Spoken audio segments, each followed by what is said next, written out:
Hey guys, Dawson Weetrick from Nerdy in Many Ways, and first off I want to thank all of you for tuning in to my last video, which is a cover of Evanescence's great song My Immortal. I got a lot of great help from my sisters Heidi and Alyssa, and if you haven't checked that out, go ahead and check that out. It's here in the channel. In fact, I'll get a link to it in the description down below. But today, although in my last video I know I said I was going to be doing a movie review of either I Am Legend or I, Robot, which right now it's a unanimous voting right now of being I Am Legend, so that's probably what it's going to end up being. But today's video does not replace that video, but it is not that video today. Instead, it is on a more, I guess, hot topic right about now, especially over the weekend. So this weekend, and specifically yesterday, November 17th, was the 2-year anniversary of the release of Joss Whedon's Justice League, featuring Ben Affleck as Batman, Henry Cavill as Superman, Gal Gadot as Wonder Woman, Ezra Miller as The Flash, Ray Fisher as Cyborg, you know, and then Jason Momoa as Aquaman, of course. And I remember when I first went out and saw the movie in theaters, I went out and saw it the first weekend it was available, and I remember enjoying it a lot. I mean, being the optimist that I am, I just simply enjoyed seeing these characters all on the same screen at the same time. And, I mean, yes, it wasn't fantastic, right? It wasn't a great movie, but I enjoyed it. And, you know, ever since then, there's been a lot of talk about Justice League, much more so than I feel like a lot of the films in the past have been talked about post-release. And this isn't necessarily because of how good it is, but because of something that's kind of outside the film itself. So initially, Zack Snyder was going to be directing this film, and he also directed Man of Steel and Batman v Superman. He's basically the father of what was the DCEU, right? He was the guy that kicked that off with Man of Steel, and it was going to be really swung into motion with, of course, Batman v Superman.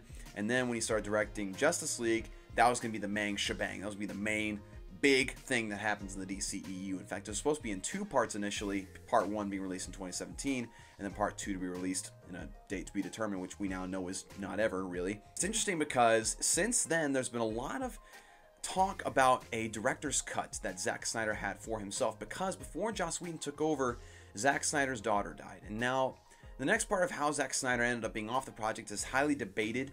And I mean, there's rumors saying he just stepped off the set because, I mean, his daughter died and needed some time to recuperate, which is very understandable. Or that Warner Brothers took it as an opportunity to get rid of Zack Snyder because they didn't like his vision for the DC universe. I mean, again, it's up to whatever you think is truth about that. I mean, I don't really have an opinion on either or. I believe either situation right now. But again, since then, it's been rumored that Zack Snyder has his own cut of the Justice League because people felt like, yeah, he'd done a lot of the shots he wanted to get, and especially the main actors, the lead characters of these movies, or this movie. They said, yeah, he got basically almost everything he wanted, and then we had to almost reshoot completely everything with Joss Whedon. And so people were speculating, is there a Zack Snyder cut? Is it out there? And this was mostly speculation until Jason Momoa, main actor for Aquaman as well as in the Aquaman movie, he came out and said, yeah, Zack Snyder's version is awesome. In fact, he used the word sick to describe Zack Snyder's Justice League. And so that put a lot of more stoke into the fire. And then Zack Snyder at a panel said this. I mean, all I'll tell you is that, you know, the trilogy cut is done. You have it done. I would like to so, it's not like that's not the guy. And basically, it's just taken off since then. Ever since then, there's been banners, billboards everywhere about release the Snyder Cut. And I've been one of the people supporting it because, I mean, I love Zack Snyder's Man of Steel and Batman v Superman. In fact, for those of you who don't know, or I guess for those of you who have frequented my channel, you will know that Batman v Superman Dawn of Justice, the Ultimate Edition, is my favorite movie of all time. Of course, Zack Snyder being the director of that. And he has a lot of fans. Zack Snyder has a lot of fans. And so, I mean, it wouldn't surprise me for people to want to see more of what he had envisioned for Justice League, because there's rumors that Darkseid is in it, that there's more extended scenes, in fact, featuring more of even Green Lantern, and stuff like that. There's a lot of things that are rumored to be in this version, which would have been absolutely awesome to see, but we never had the chance to. So again, why do people care about a Zack Snyder cut? I think people care about it because Zack Snyder is a comic book fan movie maker, right? Whereas you see a lot of superhero movies, for example, the Marvel movies, they are based on comic book characters and some storylines, but at the same time they take a lot of liberty with what they want to do and make it very mainstream to where it's enjoyable for everybody, which is great on their part, very brilliant. I mean, made tons of money, and you have a great Marvel Cinematic Universe because of it. So kudos to them. But what Zack Snyder tried to do was make movies specifically for comic book fans. and he delved so far into comic book lore, and he put some things in his movies that really you wouldn't know unless you really were versed in comic book lore, which I thoroughly appreciated because it meant he did his own research. Like, for example, Lex Luthor.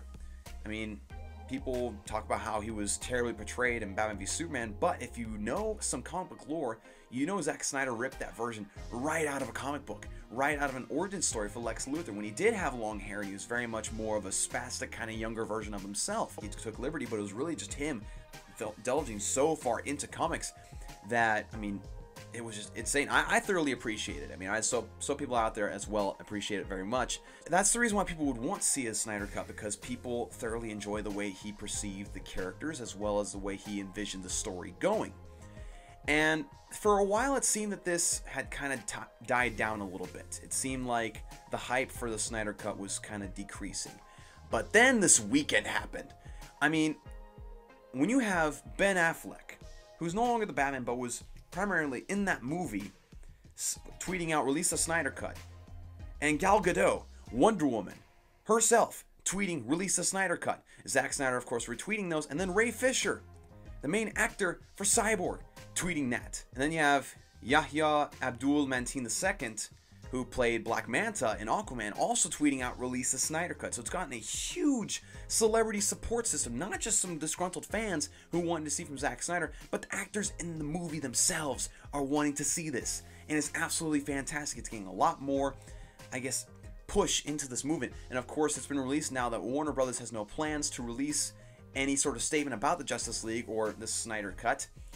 And this kind of moves me on to my next part of this video, where basically, there's the reasons why you have no reason not to release it if you're Warner Brothers. So first off, if you're Warner Brothers, you have to understand, many fans blame you for how the DC Universe has kind of fallen on its face.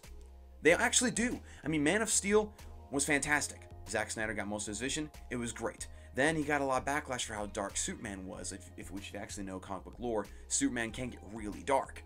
And then Batman v Superman came along. This is where Warner Brothers really started to really hurt themselves.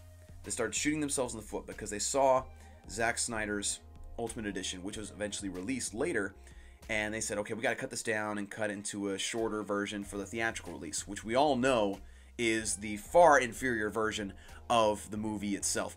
And I mean, they made it so that the story didn't make sense. They made it so that everything was cut together so bad, and I can't watch the theatrical version anymore because it's not cohesive. Whereas if you watch the Ultimate Edition, it's fantastic. It's so good. It feels like you're inside a graphic novel.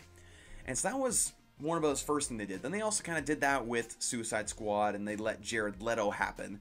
And then Justice League with the whole Zack Snyder situation. Again, it's not confirmed whether or not it was because, you know, Zack Snyder decided to step down because of his daughter, or that Warner Bros. Secretly just wanted to get rid of him and put somebody else in there and make it a lighter story.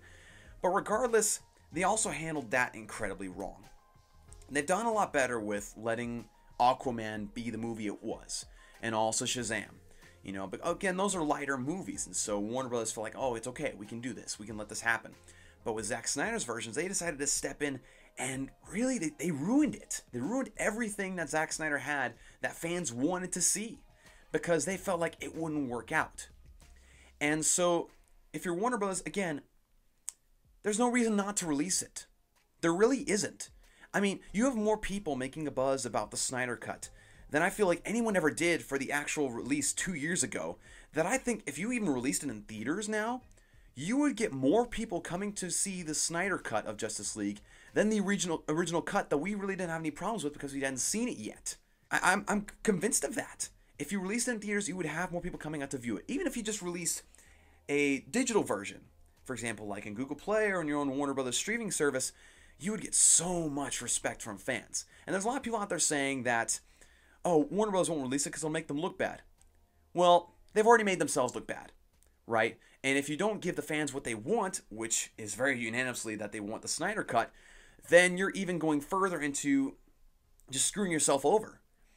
And in fact, if Warner Bros. Would release the Snyder Cut, people wouldn't say like, oh, they were weak about it. No, they would simply look at Warner Bros. And say, you have never been cooler. Honestly, people would love Warner Brothers for this.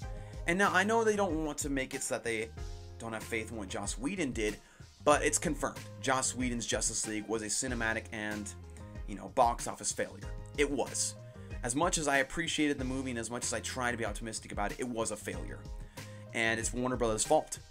And so Warner Brothers can fix what they messed up with a release of the Snyder Cut. Of course, this wouldn't be simply a fan-satisfying thing. That would not be the only benefit of releasing the Snyder Cut. Now, if you remember at the time when Justice League was being released, there was talks of a Cyborg spin-off movie, a Flash spin-off movie, and then of course there was the Batman with Ben Affleck as well as Deathstroke against him. But whenever Justice League failed, those things kind of just quieted down quite a bit to the point where the Flash movie is really doubtful if it'll actually happen. But if you release the Snyder Cut and people enjoy it and people buy it and you make money from it, you can move forward with those Cyborg and Flash movies, which will make you more money in the future.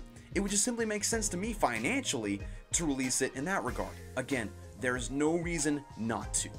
You have people wanting it, which if you're in the movie making business, you put out what people want to see. And people want to see this cut of Justice League. And again, why not give it to them? No reason not to. And those are my thoughts on the Snyder Cut, especially the whole hype that's coming up nowadays, and especially over this past weekend. And so if you have any thoughts on the Snyder Cut and the possibility of it being released, or just your general thoughts on it overall, definitely leave them down in the comment section down below. Also like and subscribe. Again, the new goal is 200 subscribers. And until then, I'll see you guys next time.